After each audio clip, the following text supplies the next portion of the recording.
Merci, je suis très flatté d'avoir me présenté comme ça.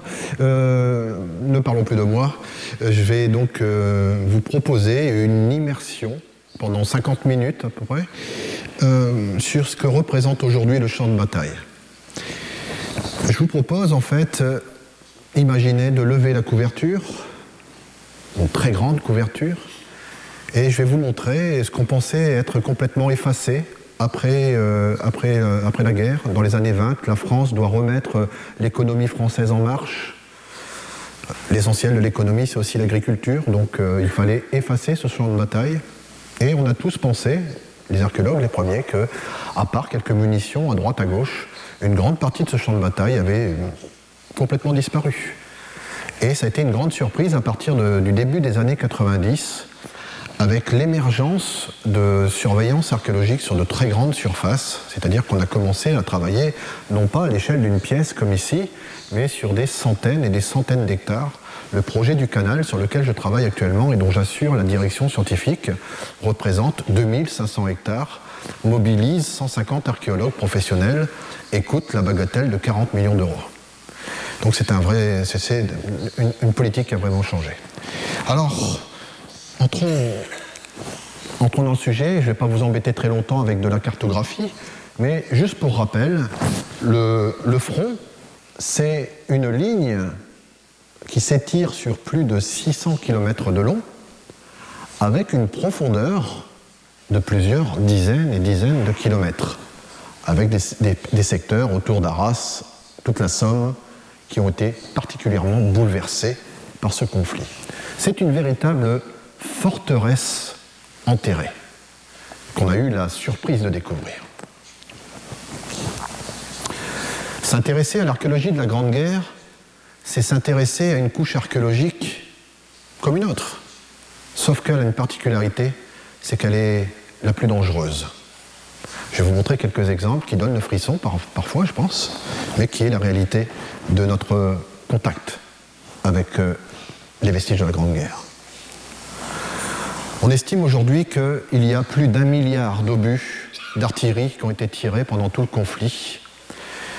Mais ce n'est pas ce milliard qui m'intéresse, c'est que sur ce milliard d'obus, et ça ce sont des chiffres que j'ai obtenus auprès des autorités des démineurs de France, il y a 200 millions d'obus qui n'ont pas explosé, dont 50 à 60 millions de chimiques qui sont toujours sous nos pieds en France.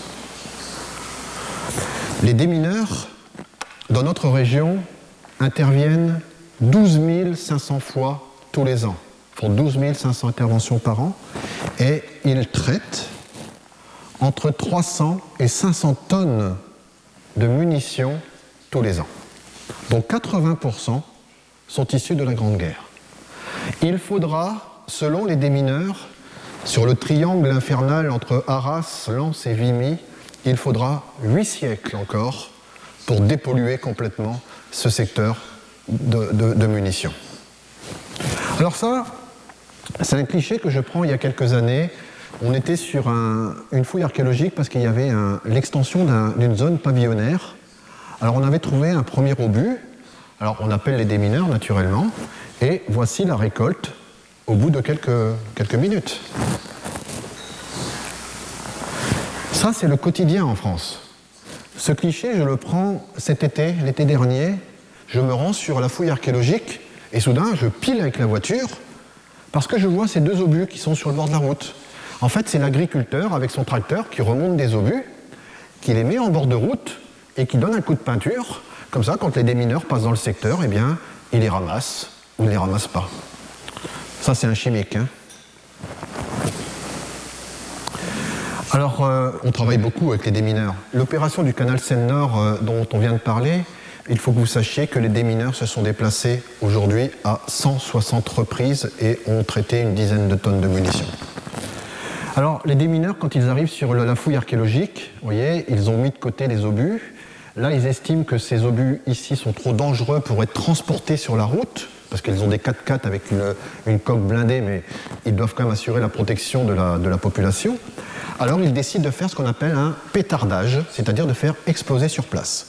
Donc les démineurs creusent un grand trou, vont installer le dépôt d'une manière très organisée, en déposant des pains d'explosifs, on rebouche et on fait exploser sur place. On ne se pose pas la question de la pollution des sols. Absolument pas. On met en sécurité.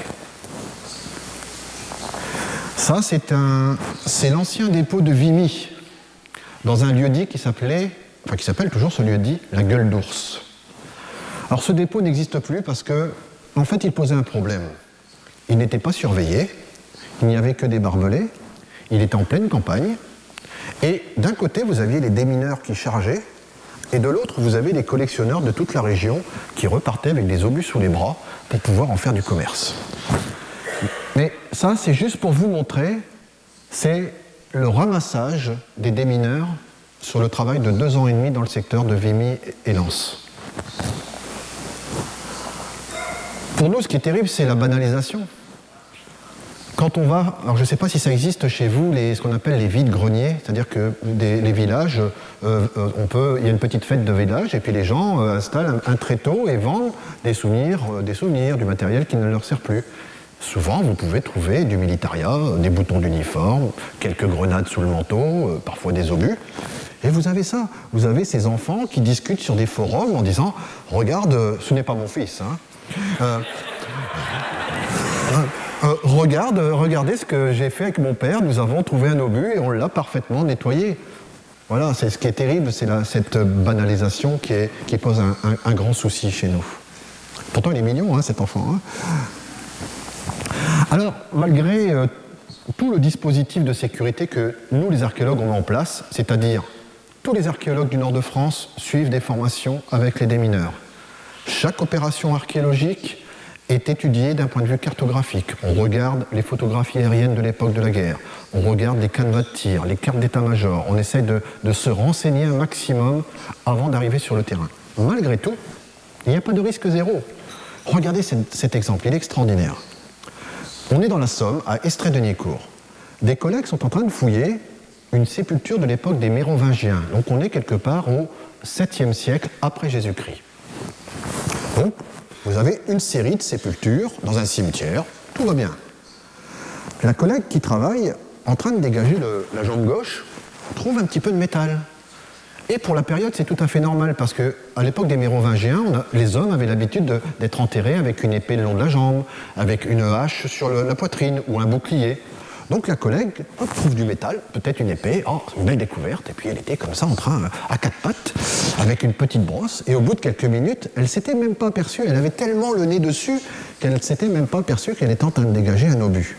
Qu'est-ce qui s'est passé?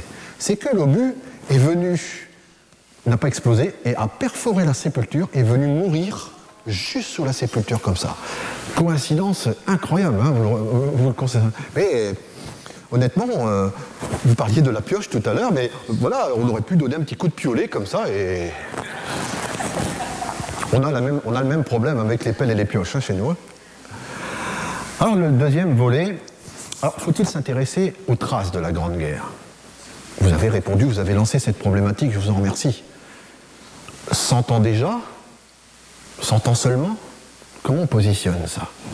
Est-ce qu'au final, toute la documentation, très bien écrite par les historiens, est-ce qu'au final, elle reflète cette vraie réalité lorsqu'on soulève cette couverture du champ de bataille? C'est ce que je vous propose de regarder ensemble.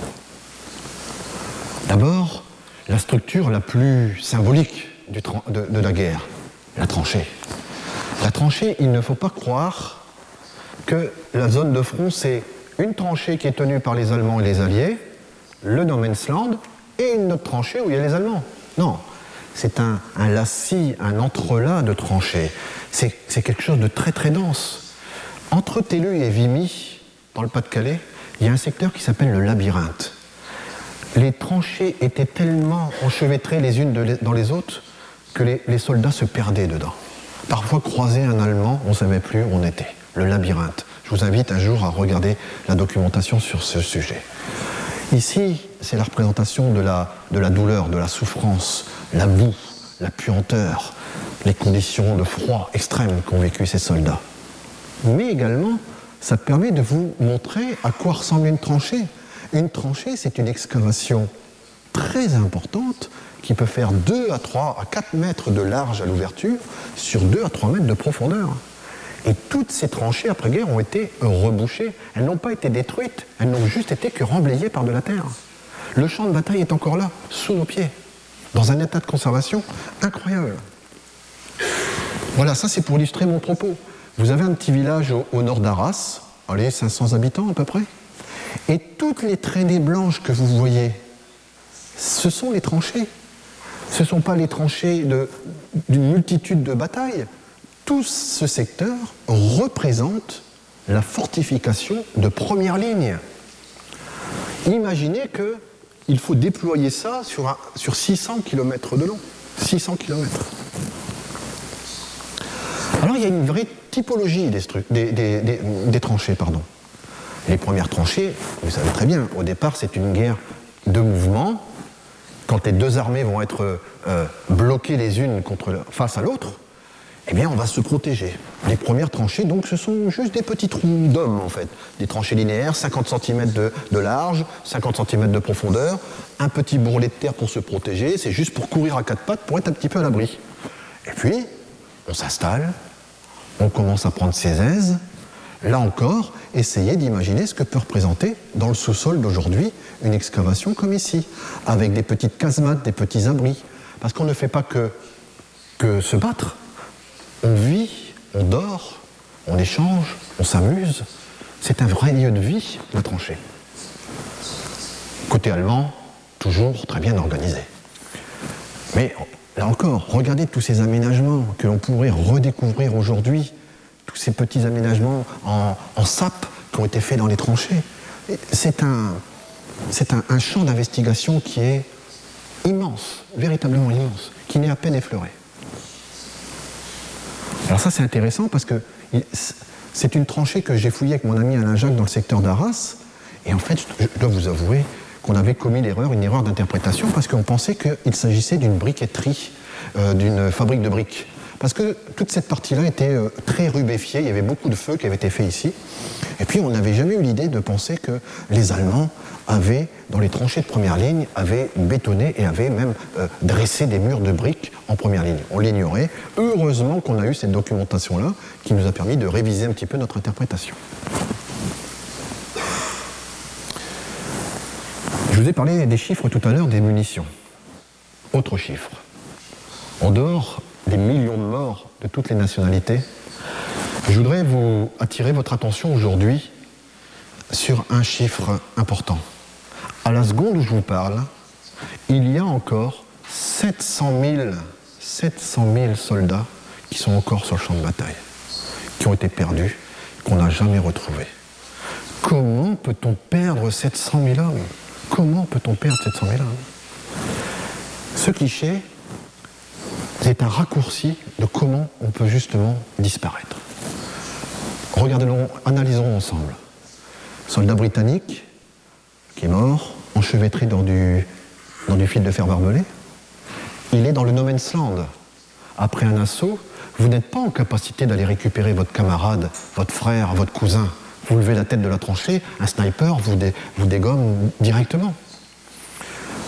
En quelques jours, le corps va se décomposer.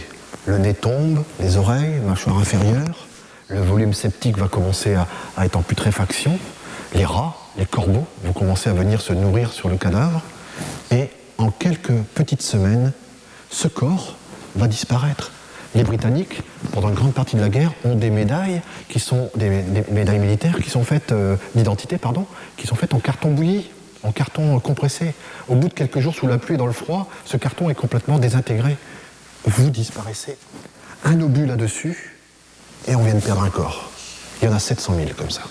Alors maintenant, je vais vous montrer une typologie des restes humains que l'on trouve lors d'interventions archéologiques. Alors parfois, c'est un petit peu trash, j'en suis désolé, mais j'ai pris le parti pris de vous montrer le fait archéologique, de ne pas me censurer. Premier cas de figure, comment peut-on disparaître ? Ici, vous avez les restes d'un soldat allemand. Au premier plan, l'explosion, le trou d'obus qui a explosé.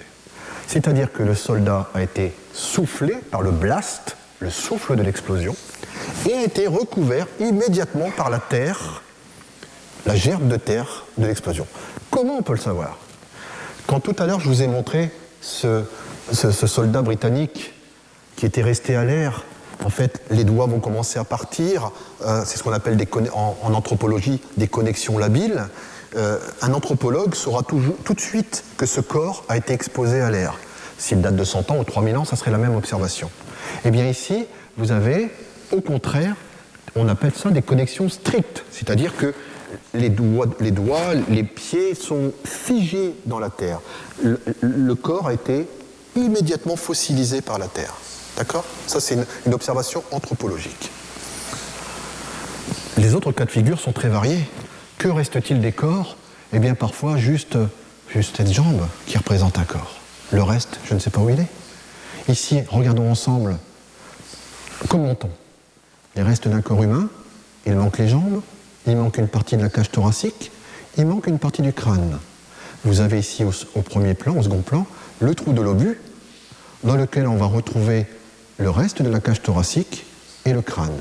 En clair, le soldat a été coupé par l'arrière par un grand éclat d'obus. Ça, c'est aussi assez intéressant pour l'anthropologie funéraire. Tous ces petits ossements que vous voyez jaunâtres sont des restes humains.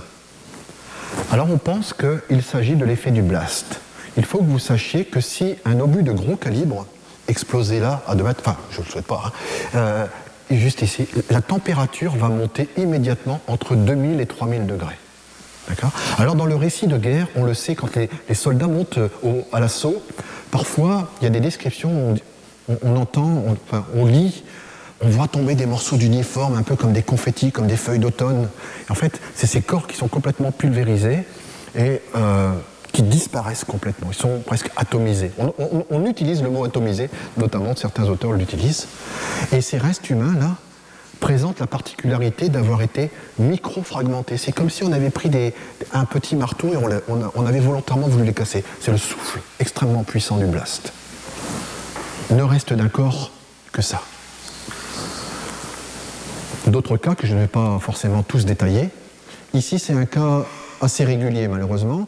Donc, ce sont des soldats qui montent à l'assaut dans une terre de boue, la terre picarde et du Nord, Pas-de-Calais. L'hiver est lourde, c'est de la boue. Et les soldats montent et celui-ci se fait couper par un obus et les pieds restent coincés dans la boue. Alors ici, vous avez des coupures extrêmement nettes, comme si c'était tranché par une lame. Donc, on est sûr que ça a été coupé par un obus. Ça, c'est également aussi assez intéressant.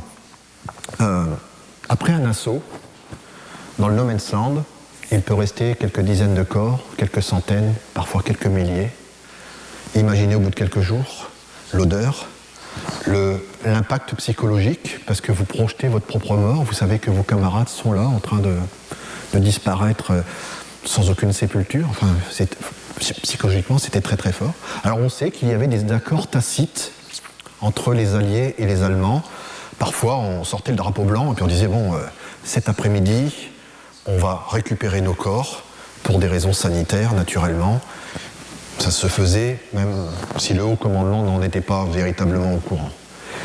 Et les restes de corps, pas seulement humains, il y avait aussi les cadavres de chevaux qui posaient des problèmes, eh bien, étaient enterrés juste derrière les premières lignes, comme c'est le cas ici. En fait, dans cette fosse, vous avez un amalgame de restes humains, de chevaux, aucune connexion stricte, tout ça a été mêlé, c'est ces restes de corps que les soldats ont récupérés parce qu'on ne savait pas en faire autre chose.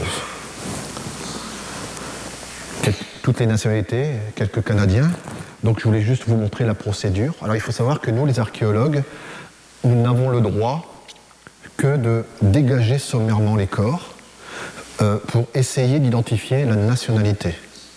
À partir du moment où on s'est déterminé la nationalité, on appelle les services compétents, la War Grave Commission pour tous les ressortissants britanniques anglo-saxons au sens large. Nous n'avons pas le droit d'extraire les ossements. D'accord ? Nous avons le droit juste de les dégager. Alors souvent, vous voyez, là c'est un agent de la War Grave Commission qui vient aider un archéologue, enfin l'archéologue aide plutôt cet agent à enlever tous les ossements et de ne pas en oublier. Hein. Et malheureusement, ce soldat n'a pas pu être identifié, mais les badges d'épaule qu'ils portaient et l'insigne étaient évidemment tout à fait probants pour déterminer sa nationalité canadienne. Ce que je viens de vous présenter, ce sont les corps qui ont disparu sur le champ de bataille.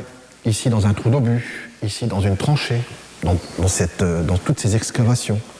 Il y a aussi toutes ces sépultures. N'oubliez pas que cette première guerre est la première guerre industrielle, cette mort de masse.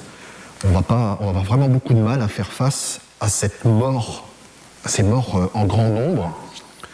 Voici une catégorie de sépultures. Oh, pardon. Donc ici, vous avez une petite tranchée de première ligne de début de guerre, comme je vous ai montré, l'une des premières tranchées, vous savez, les tranchées très réduites qui étaient faites très temporairement. Là, les Allemands, on est en 1914, on est en octobre 14, avant trop vite, trop vite, ils laissent des hommes derrière eux. Donc du coup, les Allemands vont enterrer leurs camarades dans ces tranchées, avec grand soin, on va recouvrir de terre, dans l'espoir de revenir les chercher quelques jours ou quelques semaines plus tard. Le sort de cette unité, on aura décidé autrement. On reconnaît bien ici les casques à pointe qui prouvent bien qu'on est en début de guerre. Il y a aussi de véritables sépultures. Là, on a creusé un trou, les hommes ont creusé un trou pour y déposer 2 soldats. Ce sont 2 soldats écossais, ici munis de son masque à gaz. Et là, vous avez également une vraie sépulture dans laquelle on a déposé un corps. Ça, c'était des choses qui étaient non réglementaires. Logiquement, ces soldats auraient dû intégrer un cimetière organisé par l'état-major. Donc, qui a mis en place, qui a creusé ces trous, je n'en sais rien.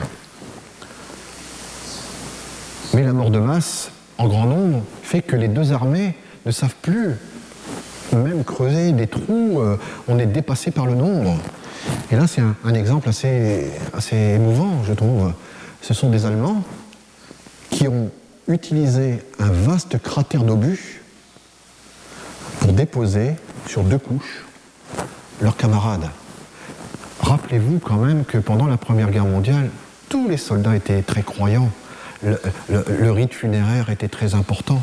Donc d'amener des soldats à enterrer leurs frères comme ça, imaginez, c'était quelque chose de difficile pour eux.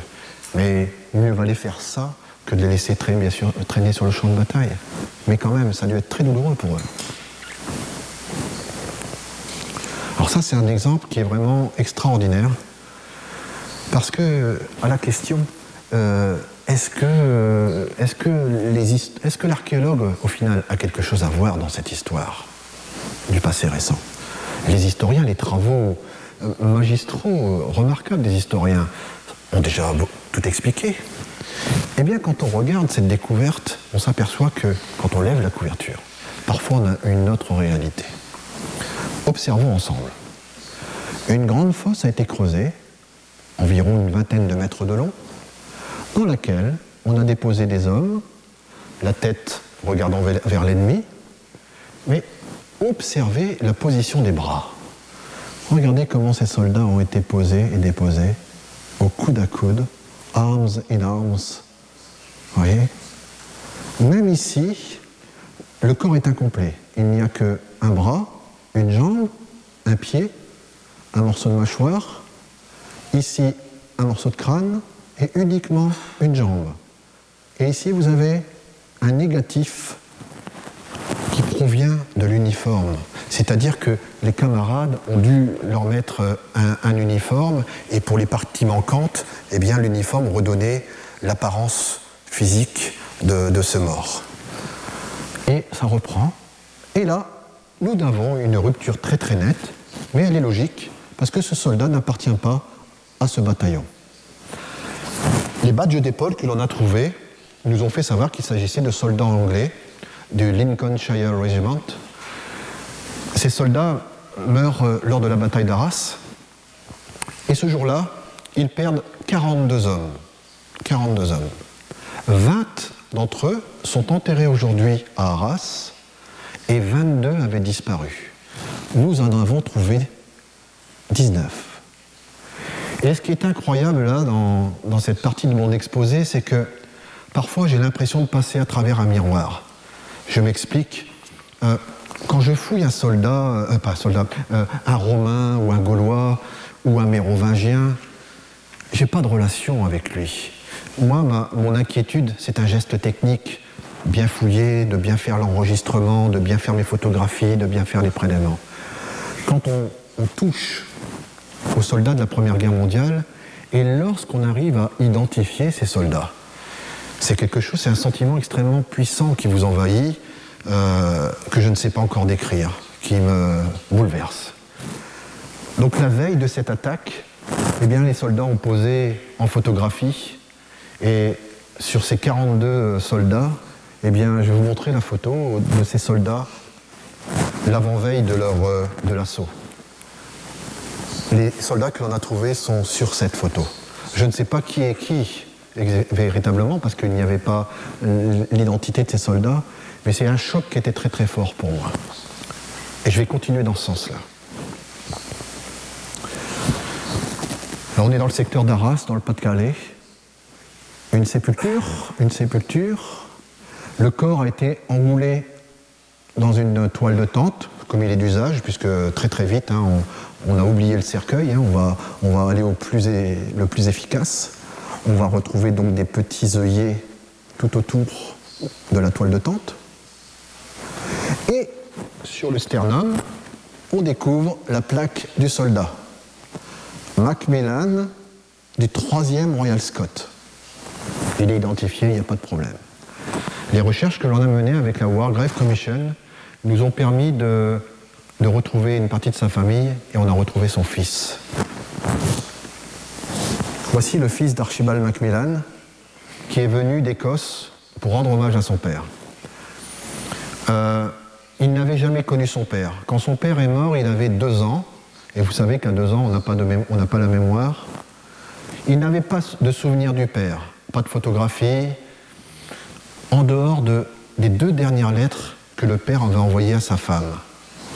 Et sur le corps, ici exactement, dans sa poche, ici, nous avons trouvé une petite boîte en métal qui contenait un stylo plume et l'encrier. Vous voyez un peu? Passé à travers le miroir à ce moment-là. Ce qui est très touchant, c'est que 200 militaires écossais sont venus, ont fait le voyage pour rendre l'hommage à ces soldats écossais. En fait, ce jour-là, on avait trouvé 3 soldats écossais. Alors, un archéologue est un peu comme un enquêteur. Il faut faire attention de ne pas interpréter trop vite. D'abord, on regarde le fait archéologique. On essaie de le comprendre, on essaie de le contextualiser, et après on essaie de l'interpréter. Il faut faire attention aux faux amis. Observons ensemble.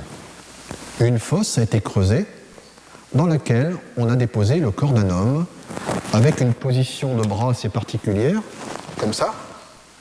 C'est ce qui est dû, il a été tiré à l'arrière, et la raideur cadavérique fait qu'au bout de quelques heures, vous n'êtes plus en capacité de déplier le bras au risque de casser le bras comme du verre.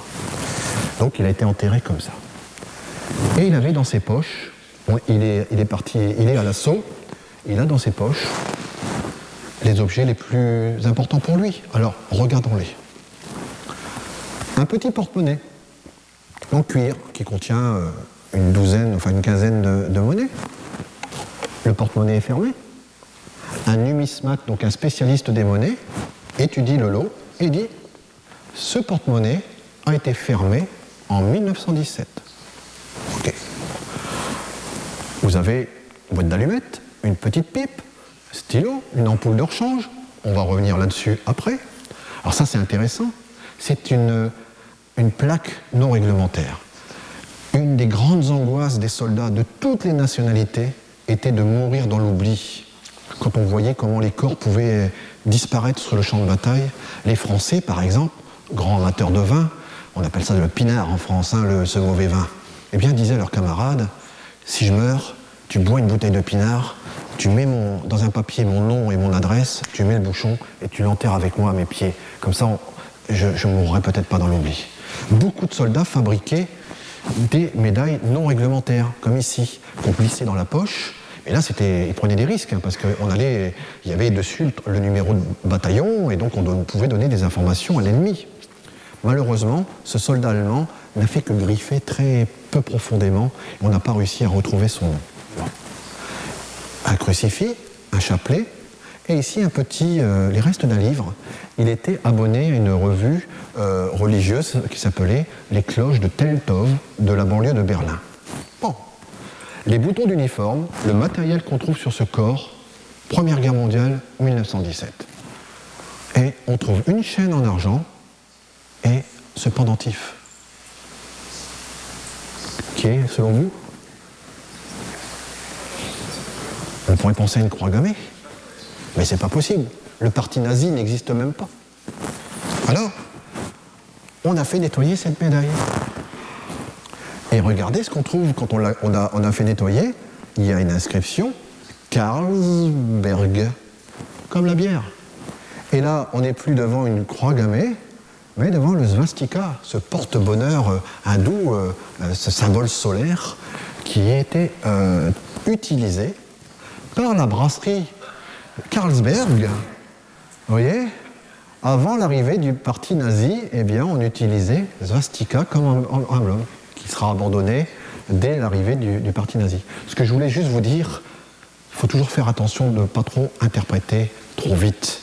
Parce que si on avait été un petit peu trop vite, peut-être que ce soldat n'aurait pas reçu les honneurs qu'il méritait.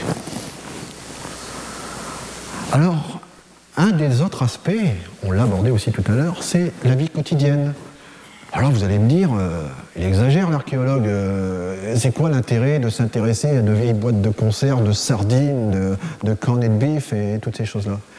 Mais si, c'est intéressant parce que chez nous, les archéologues, on a une expression qui dit dis-moi ce que tu mets dans tes poubelles et je te dirai qui tu es. Quand nous, on travaille sur des sites des Gaulois, des Romains, des Mérovingiens, qu'est-ce qu'on trouve au final? Des dépotoirs, tous les éléments qu'ils ont jetés, qu'ils ont cassés, dont ils se sont débarrassés. Eh bien, on essaie d'avoir la même approche avec les dépotoirs de la Première Guerre mondiale. Hein, on essaye de les fouiller avec la même attention. Parce que la guerre ne dure pas un an. 14, 15, 16, 17, 18. Avec des périodes où la nourriture arrive bien, mais parfois elle arrive très mal. Parfois les soldats mangent très mal. On sait qu'on mange du rat par moment. Mais là, c'est intéressant puisque, par exemple, des spécialistes, des archéozoologues qui étudient les ossements d'animaux vont nous dire si on utilise plutôt des jeunes animaux ou plutôt des bêtes de réforme, des vieilles vaches, des carnes qui sont dures comme une semelle. Et tout ça, ça va nous renseigner un petit peu sur l'état d'esprit de la troupe. Hein, donc ça, c'est intéressant. Toutes les productions de guerre. Ici, ces bouteilles qui vont être utilisées pour être plantées dans le bord de la tranchée, parce qu'on n'a pas le confort qui est nécessaire. Ces bouteilles à billes, on met une petite bille de verre ici, on pince la bouteille en différents endroits, ce qui permet que quand le soda est secoué, au lieu d'en prendre plein la figure, eh bien, la bille va arrêter le soda et vous allez pouvoir vous servir une rasade. Une guerre d'un autre temps, ces productions de guerre, vous imaginez que très rapidement, l'état-major va s'apercevoir que l'armement conventionnel de début de guerre ne convient pas aux batailles dans les tranchées. Un fusil français, le Lebel, est haut comme ça, comme ça. La baïonnette française, la Rosalie, est longue comme ça. En fait, vous avez une lance avec vous. Vous ne savez même pas divaguer, vous ne savez pas aller dans les tranchées. Imaginez quand même qu'à un moment donné, à l'état-major, on s'est mis autour d'une table et on a demandé à des ingénieurs de réfléchir à trouver des solutions alternatives, dont font partie ces matraques de tranchées. Pour moi, archéologue, qui voit ces éléments d'un autre temps, c'est des armes du Moyen-Âge, comme ici, ça a été trouvé en fouille. Hein. Production britannique, estampillée par l'armée britannique. Hein. Ça, ces couteaux de tranchée qui vont être utilisés par les Français, beaucoup par les Français, on prend un fer à béton, on l'aplanit, on le recourbe et on va l'utiliser. Il va avoir un grand succès, ce couteau. Vous voyez, avec on se bat. Les Français vont réinventer la catapulte romaine pour jeter les grenades de l'autre côté de la tranchée. Ça, c'est ces aspects-là, moi, qui m'interpellent le plus. Hein. C'est ce retour en arrière alors qu'on est dans une guerre complètement industrielle et novatrice. finirai mon exposé en essayant de rendre hommage aux Canadiens d'une façon un peu originale. Depuis 2 ans, je porte un projet qui s'appelle Soldats Voyageurs. Je vais vous en dire 2 mots. Il faut que vous sachiez que ma région, la Somme, se caractérise par tout un réseau de souterrains qui ont été construits pendant la guerre de 30 ans, entre 1618 et 1648. Pendant la Première Guerre mondiale, les soldats vont passer dans ces lieux. Non pas pour stationner, pour y vivre, pour cantonner, pour y faire des hôpitaux. Non, non, non. Ils vont venir visiter ces lieux. Il faut que vous sachiez qu'un soldat en première ligne passe environ 15 à 20% de son temps en première ligne. Le reste du temps, il faut un turnover qui permet aux soldats de se refaire une santé, de panser ses blessures et puis de se ravigorer un petit peu. Et il fallait aussi distraire la troupe, organiser des tournois de football, des Jeux olympiques, des récitals de musique, des pièces de théâtre. Et dans ma région, une des solutions qu'on avait pour distraire le soldat, c'était de venir visiter ces souterrains. Voilà à quoi ressemblent ces souterrains, c'est creusé dans la craie, des galeries très bien organisées. Ce ne sont pas des carrières, ce sont des souterrains qui ont été creusés pour protéger les habitants et leurs biens. Alors sur les parois de ces murs, vous avez écrit au crayon de papier, ce n'est pas gravé, c'est juste écrit, c'est-à-dire que si vous preniez votre doigt comme ça, vous donnez un coup de doigt, la trace disparaît. Donc dans mon village où j'habite, il y a plus de 3000 inscriptions. Alors il y a beaucoup d'Australiens, d'Américains, quelques Canadiens, mais j'ai découvert depuis d'autres souterrains qui livrent également ces traces. Donc là, ce sont des Australiens dont j'ai pu remonter la trace et j'ai pu faire des biographies de ces soldats.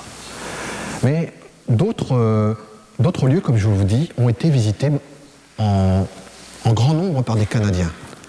Je crois avoir reconnu Cathy Dobbs là-bas, et qui m'a beaucoup aidé, parce que j'avais besoin, pour essayer d'avancer dans mon enquête, d'avoir un relais au Canada.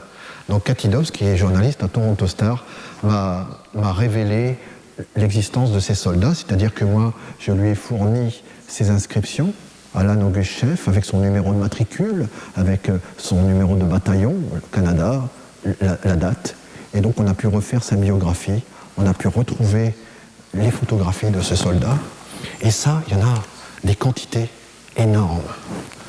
Un autre exemple, je vais pas tous vous les montrer, naturellement. Il y a un potentiel énorme parce que ces soldats qui viennent du bout du monde, je l'ai compris en venant vous rencontrer ici, je ne me souvenais plus que c'était, enfin je ne savais pas que c'était aussi loin, le Canada. J'imagine aussi que pour tous ces soldats qui sont venus faire la guerre en Europe, sur le vieux continent, bien sûr, l'aventure, pour eux, eh bien ils avaient voulu aussi laisser leurs traces. Je suis passé ici, sur ces souterrains. Alors je finirai avec ce cliché.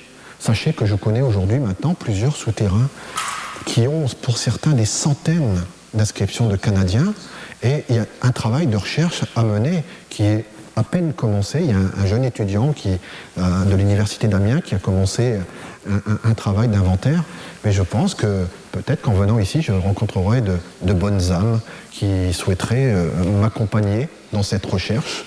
Vous voyez, on a un potentiel énorme. Là, c'est juste des photographies, j'ai même pas commencé à essayer d'identifier ces soldats. Il y a un potentiel qui est très très fort. Voilà, donc pour finir, si vous voulez en savoir un peu plus, comme on dit chez moi, toutes les bêtises que je viens de vous raconter sont concentrées dans 2 ouvrages, l'un en français et l'un en anglais. Ça se trouve très facilement sur Internet. Je n'ai pas le droit de le vendre, donc souvent on me demande mais est-ce que vous en avez ramené? Donc comme je travaille pour le gouvernement français, en étant fonctionnaire, je n'ai pas le droit de vendre les livres, c'est comme ça. Donc, je ne touche pas d'argent dessus non plus. Donc voilà, j'espère ne pas avoir été trop brouillon dans ma présentation et j'espère vous avoir convaincu, en tout cas vous avoir éclairé sur une face un petit peu méconnue de la Première Guerre mondiale. C'est que ce champ de bataille est encore sous nos pieds et n'attend que, à mon avis, attend qu'une chose, c'est de pouvoir être mieux préservé, mieux connu et peut-être mieux respecté également. Merci de votre attention.